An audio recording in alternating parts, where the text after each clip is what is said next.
Have you ever heard the story of the Great Emu War? No? Well, let me tell you about it.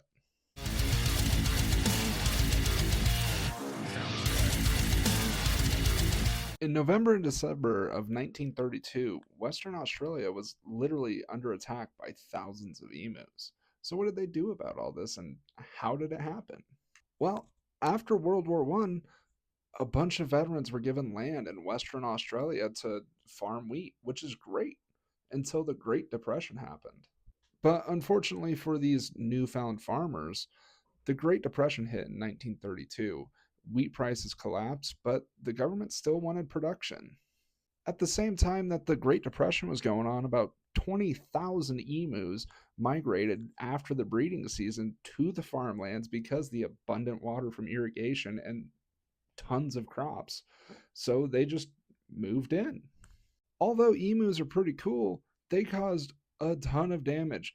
They trampled fences, ruined wheat fields, and let rabbits in.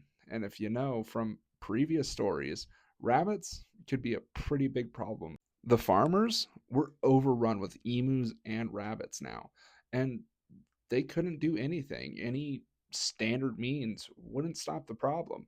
So they petitioned the government to help.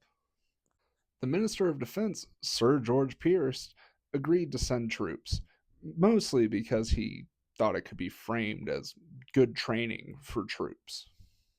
So the government agreed to send military help. Cool, right? Not necessarily.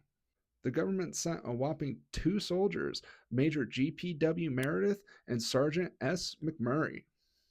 The two soldiers brought with them two Lewis machine guns and about 10,000 rounds of ammunition. They were there for business, but it's two men against about 20,000 emus. On November 2nd, 1932, the first attempt to take down the emus took place.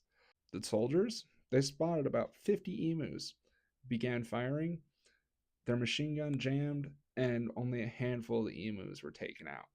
And because the emus were so fast, they scattered and made them really hard to hit because they wouldn't stay still or stay in groups. Because, I'd run too if somebody was shooting a machine gun at me.